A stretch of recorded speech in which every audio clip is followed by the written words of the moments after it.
Madam ये आपका order.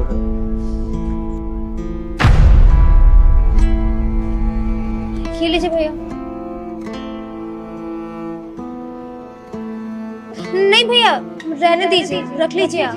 Thank you. भैया भैया, इतनी सर्दी हो रही है, आपने सिर्फ एक टी शर्ट पहनी हुई है, आपको ठंड नहीं लग रही क्या? मैडम वो ठंड तो लग रही है, लेकिन क्या करे, काम है ना, ऑर्डर तो देने जाना होगा, पैसे कैसे कमाएंगे फिर। भैया अगर आप बुरा ना माने तो 2 मिनट अंदर आके पानी पी लीजिए। देखिए ना कितनी बारिश हो रही है, बिजली भी कड़क रही है, आपको सर्दी लग जाएगी। नहीं मैडम, आपको तकलीफ लेने की जरूरत नहीं है, घर से बाहर निकला पता ही नहीं था कि बारिश हो जाएगी। कोई बात नहीं, मैं और भी जगह जाना है ना डिलीवरी देने के लिए। अरे नहीं भैया, देखिए कितनी बरसात है, आप भीग जाएंगे। 2 मिनट की बात है, बस गर्म पानी पी के निकल जाइएगा।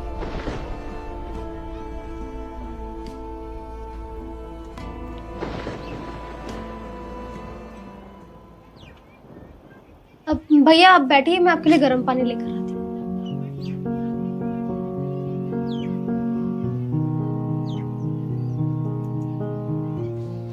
अजय सुनो ना, वो डिलीवरी वाला है ना, अब उसने सामान दे दिया। तो क्या हुआ?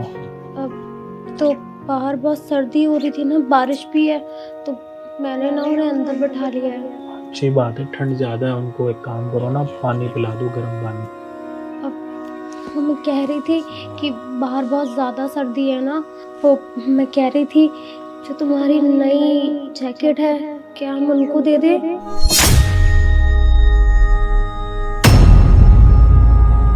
अभी तक वो जैकेट मैंने पहनी भी नहीं है। ठीक है, अगर तुम्हारा मन है तो तुम वो जैकेट उनको दे सकती हो, वैसे भी ठंड ज़्यादा ही हो रही है, वो सामने ही रखी है, अभी तक मैंने पहनी भी नहीं है। दे दो, किसी का भला हो जाएगा, हम नहीं ले लेंगे। Thank you. अब तो तुम दे दो चल के। मैं दूं या तुम दो, एक ही बात है ना, तुम जाके दे दो। नहीं ना, तुम दोगे तो अच्छा लगेगा। ठीक है बाबा, चलो।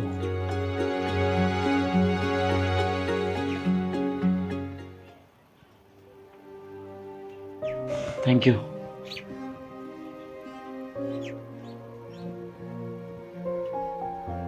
भाई ठंड इतनी ज़्यादा हो रही है, तुमने जैकेट क्यों नहीं पहनी? ये आपकी बीवी है? हाँ जी। बहुत प्यार करते हो एक दूसरे से? प्यार तो हम दोनों एक दूसरे के साथ करते हैं, पर ये बात तुम क्यों पूछ रहे हो हमसे? क्योंकि भाई जो किस्मत आपकी है, जितना प्यार आपको मिल रहा है ना, मुझे नहीं मिला, और आज ये जो भी कुछ हो रहा है सिर्फ और सिर्फ मेरी बीवी की वजह से हो रहा है। ये डिलीवरी की नौकरी सिर्फ उसी कारण कर रहा हूँ मैं। आपको पता है मतलब कुछ साल पहले मैं एक MNC कंपनी में काम करता था गुड़गांव में। बहुत अच्छी जॉब थी, 9 to 5 जाता था, आराम से आता था। फिर वहाँ पे ना एक लड़के से प्यार हो गया मेरे को, उसके लिए मैंने वेट किया, उसको प्रपोज किया शादी के लिए। फिर उसने मुझसे शादी भी करी, धीरे धीरे सब अच्छा चल रहा था। 1 साल वो शादी को, उसने फिर एक डिमांड रखी कि उसे मेरी फैमिली के साथ नहीं रहना। वहाँ से शिफ्ट होके मैंने एक नया फ्लैट लिया, उस फ्लैट में हम दोनों रहने लग गए। तो धीरे धीरे उसकी डिमांडें और बढ़ती गई, मैं कुछ समझ नहीं पाया स्टार्टिंग में। 1 साल तो बहुत अच्छे से चल रहा था, वो मेरी चीज़ें समझती थी, मैं उसकी चीज़ें समझता था, अच्छे से प्यार से रहते थे। फिर उसकी लाइफ में पता है एक लड़का आया जो बहुत पहले से था, लेकिन मुझे नहीं पता था कि कौन है कौन नहीं।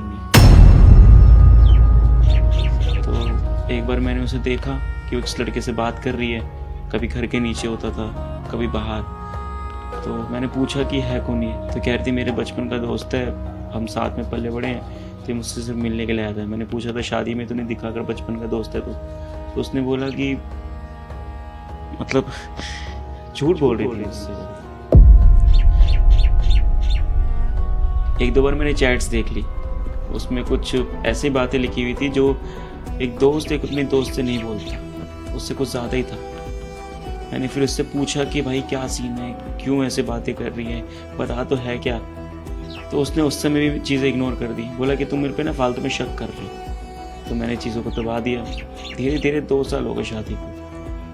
एक दिन क्या हुआ कि उन दोनों को मैंने किसी होटल में जाते हुए देख लिया।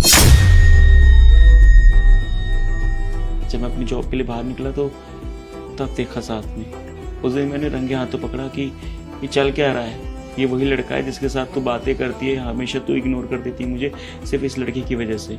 तो उसने उस दिन बोला कि हाँ मैं तुम्हें चीट कर रही हूँ, मैं तुमसे प्यार नहीं करती, शादी से पहले यही मेरा बॉयफ्रेंड था और जब ये अब्रॉड से यहाँ पर आया तो मुझे इससे लगाव हो गया, हमारी शादी ज़बरदस्ती हुई थी और मैं इस रिश्ते के खिलाफ़ हूँ। मैंने ये चीज़ें पूछी कि तू पहले ही बता सकती थी, तो मैंने कहा कि ज़बरदस्ती कैसे है, तुम तो लव मैरिज करी थी ना। कह रही थी उस समय बस कोई ऑप्शन नहीं था, मेरे घर वाले बोल रहे थे कि या तो तू अपनी पसंद से शादी कर ले या फिर किसी और से।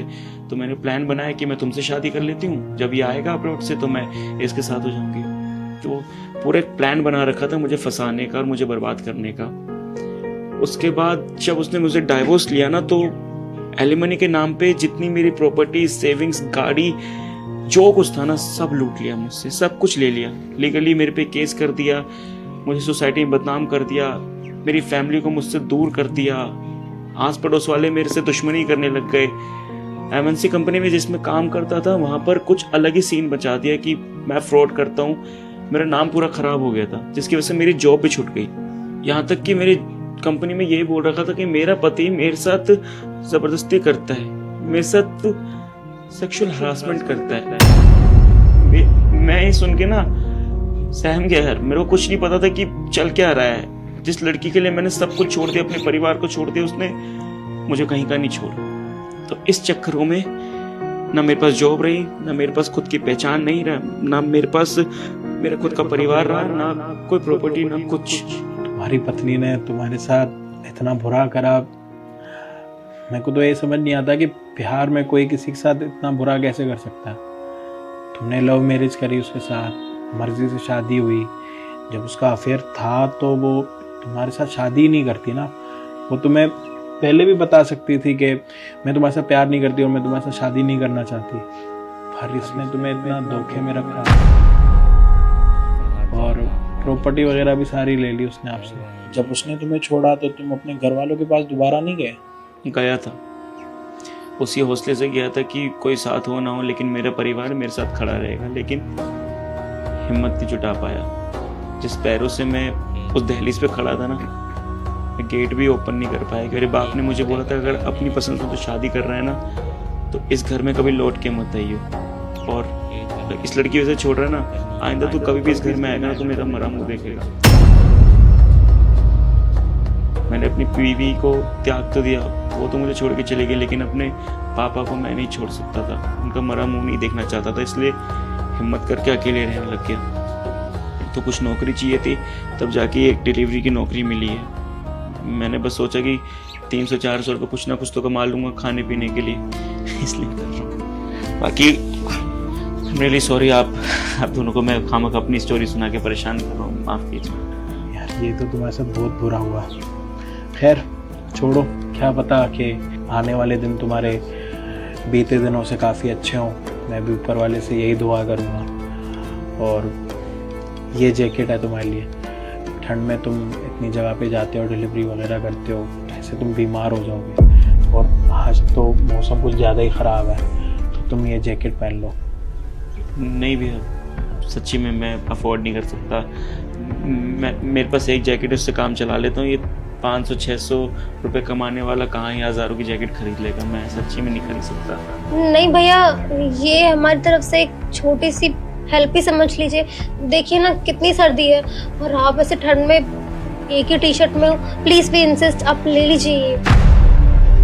देखो हम ना इस जैकेट के तुमसे कोई पैसे नहीं मांग रहे, तुम्हें जैकेट लोगे हमसे तो हमें काफ़ी अच्छा लगेगा। और ये जैकेट मैंने अभी तक पहनी भी नहीं है, ये जैकेट तुम पहन लो, मैं अपने लिए नई जैकेट ले लूँगा। देखो मेरे पास तो घर पर ऐसे ही पड़ी है, लेकिन अगर इसको तुम पहनोगे ना तो तुम्हें काफ़ी आराम मिलेगा।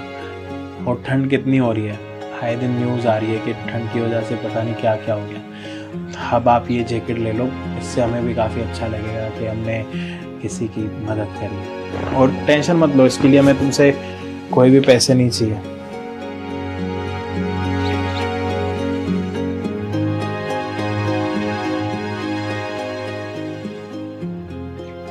आप दोनों का बहुत बहुत शुक्रिया।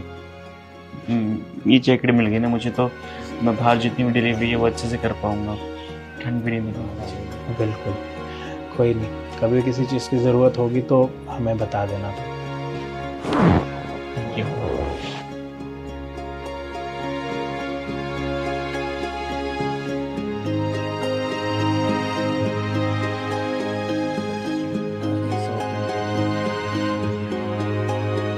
यार कितने मेहनती लोग हैं ये, ठंड हो, गर्मी हो, धूप हो, बारिश हो, हम भूखे होते हैं, हमारे पास तो खाना लेके आते हैं, बट इनको ना अपना ध्यान नहीं होता।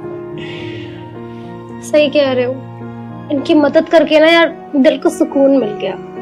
सही कह रही हो, तो चाय पियोगे? बना दो।